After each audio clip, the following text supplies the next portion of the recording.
Bakit kahit nagmahal ang gas at halos lahat ng bilihin, hindi masyadong nagbago ang presyo namin? Yan din ang tanong ng marami. Kasi aminin natin, halos lahat tumaas na. Gas, kuryente, renta at ingredients. Pero ang malaking advantage ng mobile cart business namin, wala kaming renta. Hindi kami nagbabayad ng monthly pwesto na umaabot ng libo-libo. At higit sa lahat, wala rin kaming malaking electric bill. Bakit? Kasi solar powered ang cart namin. Ibig sabihin, kahit tumaas ang presyo ng kuryente, hindi kami gaanong apektado. Dagdag mo pa na 30 minutes lang naman bumabiyahe yung cart namin. Pagkatapos noon, stay na kami sa strategic location.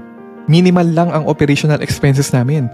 Kaya imbes na impasa agad namin sa customer ang pagtaas ng gastos, nagagawa namin na panatilihin na affordable ang presyo.